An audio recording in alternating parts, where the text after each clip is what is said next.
चींटी और टिड्डा एक समय की बात है। एक हरे भरे मैदान में नदी के किनारे एक चींटी और एक टिड्डा रहते थे। यह गर्मी का मौसम था और चींटी किसान के खेत से गेहूं के दाने इकट्ठा करने में बहुत मेहनत कर रही थी। चींटी सुबह से लेकर शाम तक बिना रुके मेहनत करती थी।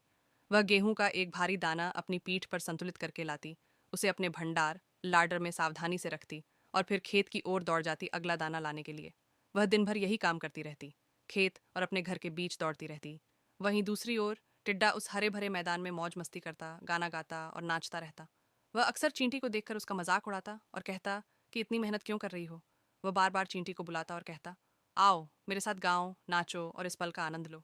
लेकिन चींटी उसकी बातों पर ध्यान नहीं देती और अपने काम में लगी रहती।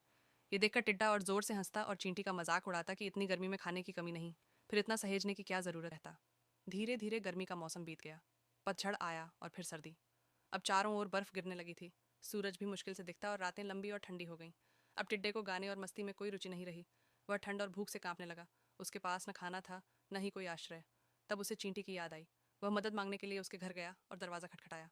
जब चींटी ने दरवाज़ा खोला तो टिड्डे ने उसे गाने के बदले खाना और ठहरने की जगह देने का प्रस्ताव दिया। इस पर चींटी ने कहा, मैंने गर्मी में खूब मेहनत की ताकि सर्दी के लिए खाना बचा सकूं, लेकिन तुमने मेरा मजाक उड़ाया था। अब जाकर कहीं और गाकर अपना खाना और ठिकाना ढूंढो। तभी टिड्डे को समझ आया कि उसे भी गर्मियों में मेहनत करके सर्दियों के लिए तैयारी करनी चाहिए थी।